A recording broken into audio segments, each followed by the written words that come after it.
play right, cause they can't miss. All about the game, that's a cold switch. Serving up the truth, call it ruthless. Tune in and get your fix from Blake and Vish Sports. Offensive Rookie of the Year. So this year is going to be a little different, I feel like, than the last few years, probably since 2018, since there was this many quarterbacks taken so high. And even this year, there was more quarterbacks than the 2018 class. You had the first 3 picks being them. Then you had the Bears trading up. And then the farthest one that fell was 15 to the Patriots. Well, in 2018, Lamar fell all the way down. Ravens had to trade up. Pretty good trade up in the end, obviously. But yeah, so Offensive Rookie of the Year. Looks like it'll be a quarterback, although there is other players too. But Vish, I got to ask, who do you have as this NFL's 2021 Rookie of the Year? So to me, it all depends on how much guys play. Like, I think really the guys in this conversation are the 4 quarterbacks. I think Mac Jones is not going to play this year. I think Cam Newton will start, and I think Cam Newton's going to be successful, so I'm going to move him out. And then I think Kyle Pitts is the other guy that really, really, really is in this conversation because he's Kyle Pitts, and I expect him to be amazing from year one. And then I throw Najee Harris in there too because I think Najee Harris is going to have an abundance of touches, whether it's receptions and rushes, and I think that's going to allow him to accumulate volume stats. But if you ask me where I'm going to go for Offensive Rookie of the Year, I'm going to go with Trey Lance. And I'm acting under the assumption that I think Trey Lance is going to start enough games to be in this conversation. But to me, you start off with first, like, obviously we know how good he is physically and all of that, but really it's situational with Trey Lance. He's a part of the most creative run game in the NFL, in my opinion. You add his running element to the creativity of this run game. I think Trey Lance as a runner by itself is going to be 500 plus yards. He might be in the 800, 900 yards if he plays 15 plus games and 5 plus touchdowns. So that's a really successful season because you and I are one of the few people that think quarterback rushing stats matter. Other people discount them when evaluating a quarterback. We like including them. The other thing is I think his passing efficiency is going to be off the charts because the offense is inherently so efficient.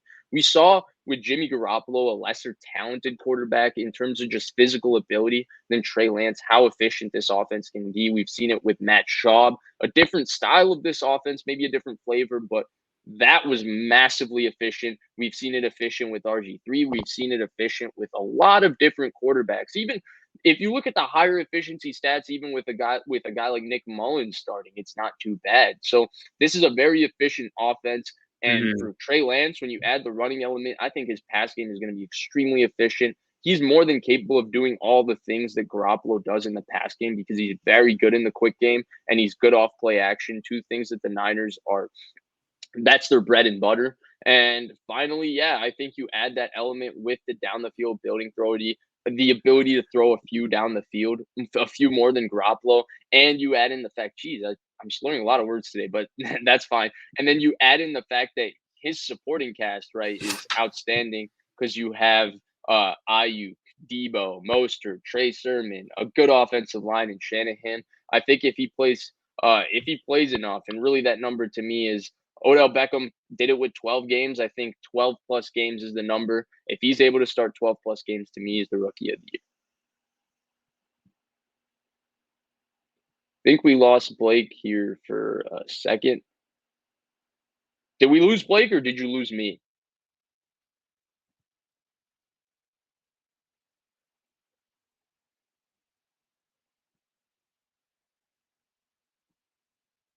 Okay, so I'll just hang tight here while Blake situates himself. And so I think that Trey Lance will be the Offensive Rookie of the Year. But if you wanted to ask me for who I could see taking that award if he doesn't win enough, I would probably just go safe and go with Trevor Lawrence. I think Trevor Lawrence is going to have a phenomenal rookie season. I don't trust anything around Trevor Lawrence, but just the way he's looked or the way he's been talked about during training camp, how talented of a quarterback he is, and just how special of a prospect he was. I feel like if he wins Rookie of the Year, that one is not at all shocking, and it's very likely.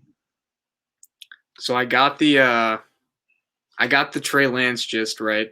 I don't know. Yeah, You right. kind of came in I with just Lawrence.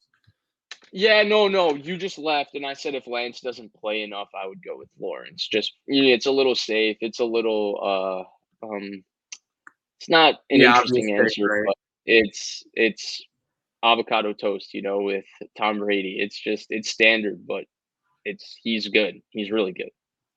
Interesting. Okay, so yeah, I guess back to Trey Lance. I think I agreed with. I think the most important part of what you're saying, or the biggest thing to highlight, is the efficiency, in that he's probably going to be asked to do the least out of all these rookie quarterbacks. Just with the weapons they have, with Shanahan, he's made pretty much any quarterback that's been on the Niners look good. I'd say Sands probably Beathard, but Mullins has had just great games. Obviously, Jimmy G has too. He's the most physically gifted, and clearly his work ethic has been just off the charts, and he's picking everything up fast. I guess the only issue that you could have would say, like, they're still saying Jimmy's the starter. We don't know if they'll actually like roll with Jimmy for the first few weeks. That's, I guess, my only hesitation. But I think if he plays like 13 games, 14 games, that's good enough. If you remember, Herbert missed. I guess Herbert came in the second week, so Yeah. he only missed a game, and Baker The also missed time when he put up Yeah. stats. So it's possible to do it while missing time. Right. Well, Saquon Barkley won it Baker's year, but Yeah, Baker was second in the voting yeah, with, but he I was think still he up played there. 13 and a half games. The lowest is right. Odell played 12, and that's why I put 12 as the number. If they go 12 games, they can be a successful team and make the playoffs too with him as their starting Mhm. quarterback. So that will also only help in the conversation because the other guys aren't on as talented teams that the team themselves might not do that well. Definitely. And then I guess a couple other names like Fields, we don't know the starting situation with him. I think that would just kind of help with clarity, because for all we know, he'll start week 1. For all we know, he'll start like week 6 or week 7, and that kind of puts a damper in things. But I think statistically speaking, and that's kind of what's most important here, like volume stats. I think Lawrence is a good guess. Obviously, I guess my only reserve with him is we don't know what Urban Meyer is going to be like. He's had tons of success in college, with Florida, with Ohio State, with Utah, and I want to say there was another team in there too that was a smaller team. Maybe Bowling Green. Bowling Bowling Green. That's Green. what it was. Okay. So yeah, he's had tons of success, but that's no guarantee for the NFL. And I mean, I guess the prime example of that would be Nick Saban, and he's debatably the best college football head coach ever. But in the NFL with the Dolphins, he didn't necessarily pan out. And I don't know, maybe this is just a hunch, but I feel like just the talent discrepancy is kind of maybe one of the reasons. Like, instead of having a team full of 5 stars, they're usually inheriting a not so good roster, and that's kind of what's going on with Urban. So that's my reserve with Lawrence.